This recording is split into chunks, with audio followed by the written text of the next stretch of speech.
There's at least another 9,000 still in our warehouse in Cape Town.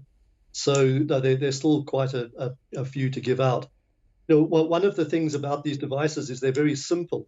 If you have a full ventilator, then the hospital has to have the facilities, an ICU and intensivist doctors, specialist nurses. These devices can be used by nurses and normal doctors.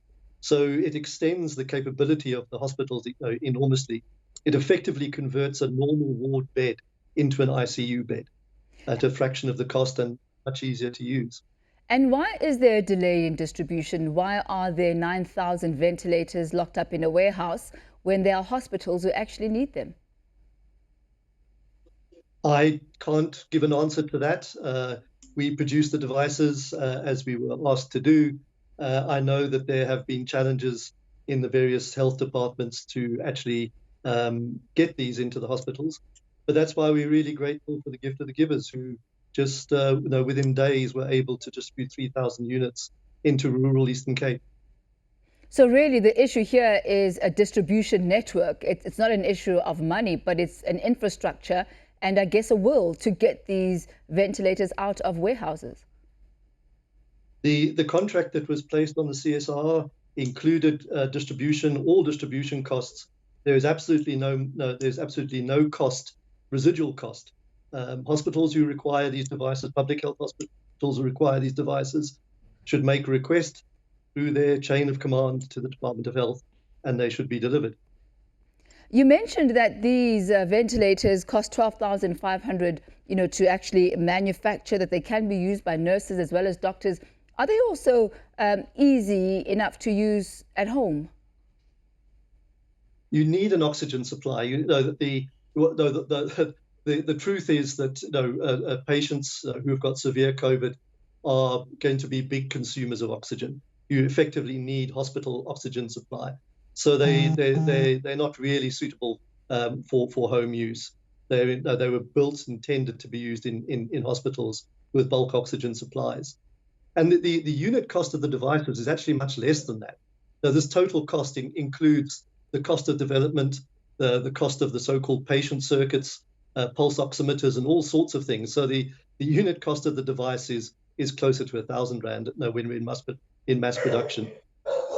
And how long did it actually take to manufacture one of these? You mentioned that this is a project that started quite a while back.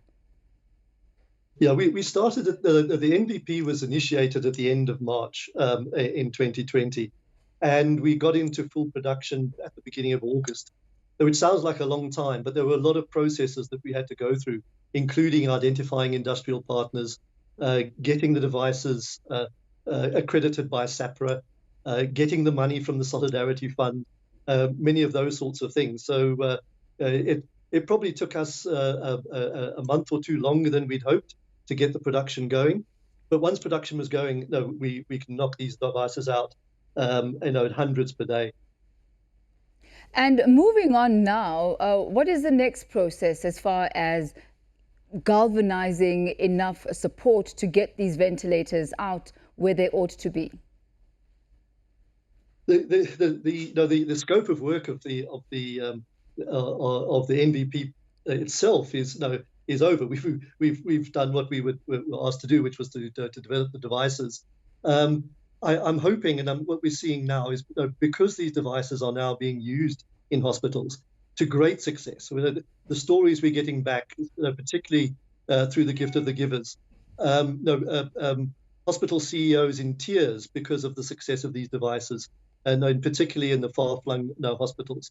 Kala Hospital in the Eastern Cape had its first weekend of no deaths. So that those good news stories seem to be flourishing now, and people are saying we need these devices. There's our phones are ringing. People are saying, how do we get them?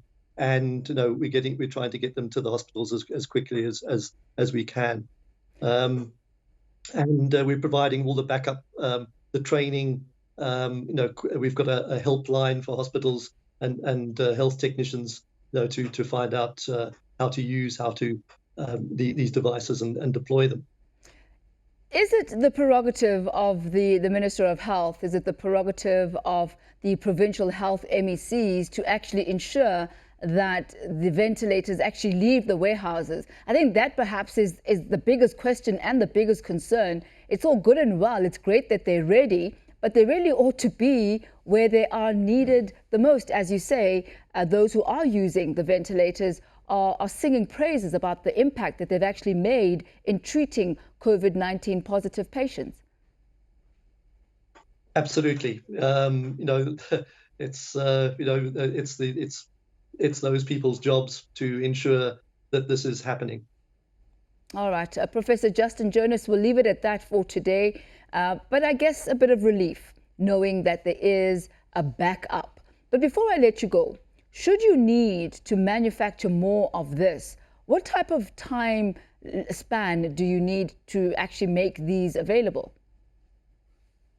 We could start the production line almost immediately. The issue would be finding the money to pay for them.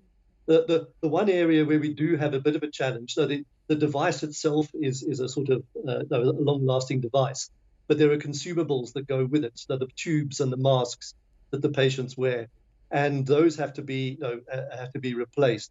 And there's a worldwide shortage on those things, and we haven't managed to establish a South African production facility for those. So that's become a problem for us. But what we're suggesting now is that basically the hospitals shouldn't just dispose of them, that they should sterilize and wash the devices. We have a protocol for doing that. I think one of the important things that people really haven't taken to heart is that the president declared a state of disaster. That means not business as usual. So if you pick up a device that says use once only, you do that in normal times. When you're in a state of disaster and you're running out of those consumables, you can wash them and you can sterilize them. And that is now what I think is going to have to happen in order to keep patients treated. And as far as these consumables and masks, you mentioned that a lot of them actually need to be imported into the country. Are there any plans for the importation of such accessories before they're actually needed? The problem was that by the time we had our procurement processes in place, the rest of the world, there was a run on these things. We couldn't place the orders without having the money effectively. But the CSR and others have been doing a really excellent job of sourcing these devices from around. We haven't run out yet. We did produce an excess. We produced 63,000 patient circuits. A lot more than the number of units that we produced. So we haven't come close to running out yet. But if the worst comes, then we will start having to do some inventive things. Professor, thank you so much for your time and your contribution this afternoon. That's Professor Justin Jonas there. He is the Chief Technologist at the South African Radio Astronomy Observatory. Really comforting to know that South Africa actually has a surplus of ventilators, a total of 9,000. But the unfortunate part is that these ventilators are sitting very comfortably in a warehouse somewhere, while hospitals across the country are in need of ventilators where patients are dying.